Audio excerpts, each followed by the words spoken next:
फसगड.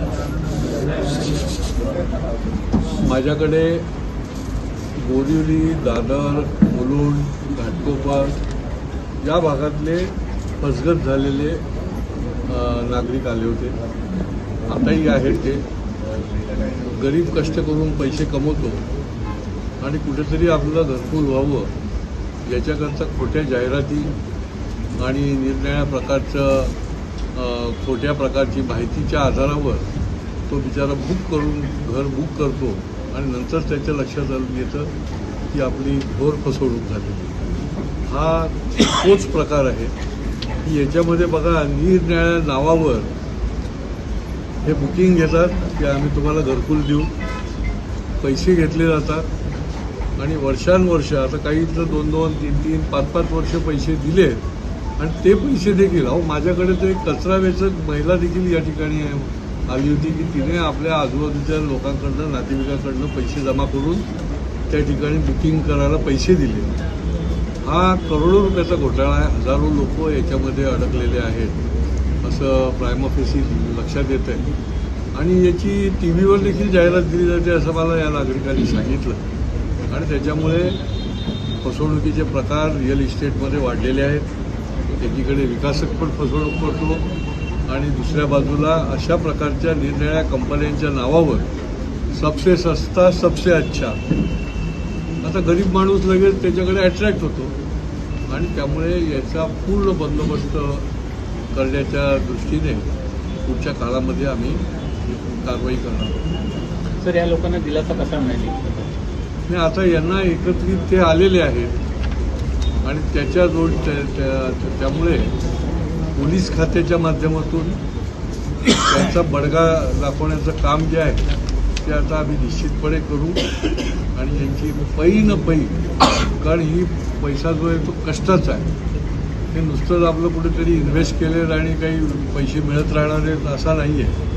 बिचाऱ्यांचं स्वप्न होतं घरकुलाचं आणि हाती आले बाउन्स झालेले चेक्स. अशी परिस्थिती, गंभीर परिस्थिती आणि चीड येणारी परिस्थिती आहे आणि त्याच्याकरता कठोरातलं कठोर उपाययोजना याच्या विरुद्ध करण्याकरता आम्ही पुढच्या काळामध्ये पावलं उचलणार. साहेब, अशा फसवे ज्या एजन्सीज आहेत यांच्याकडे जाब मागण्याकरिता गेलेल्या नागरिकांवरतीच खोटे गुन्हे दाखल करण्यात येतात.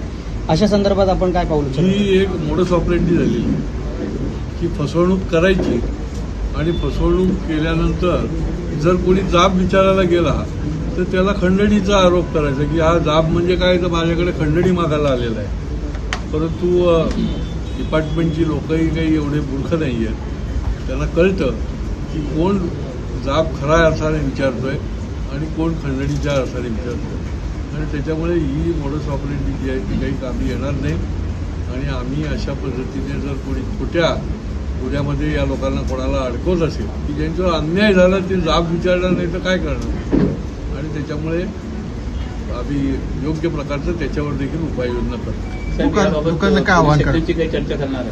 नाही, आता माझ्याकडे तर आत्ताच यांनी दिलेलं आहे.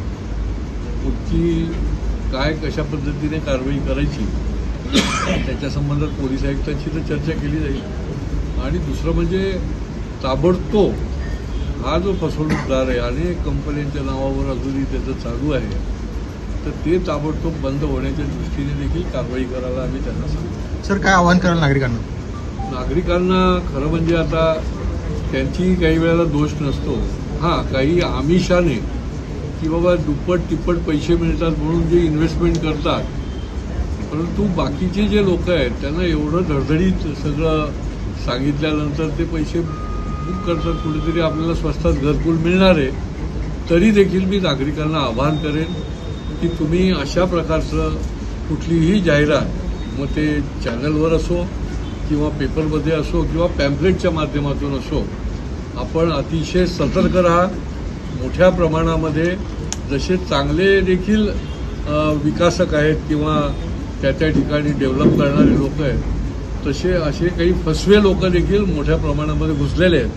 त्याच्यामुळे पडताळणी केल्याशिवाय तुम्ही अशा प्रकारे कुठेही अशा प्रकारची गुंतवणूक करू नका, कारण की तुमचा हात पोळेल आणि त्याच्यामुळे 4 ठिकाणी विचारल्याशिवाय कुठेही अशी डायरेक्ट जाऊन गुंतवणूक करू नका. कारण गरीब बिचारा आपली मेहनत मजुरीने पैसे जमवतो इकडून तिकडून लोकांकडलं कर्ज घेतो आणि घर घेण्यासाठी प्रयत्न करतो आणि त्याची फसवणूक होऊ नये म्हणून त्याने खूप आणि काही नाही तर सोमवार शुक्रवार आम्ही इथे कार्यालयामध्ये आहोत, आम्हाला विचारून घ्या, आम्ही त्याची पडताळणी करू तुमच्यासाठी आणि त्याच्यानंतरच तुम्ही पुढे. थँक्यू.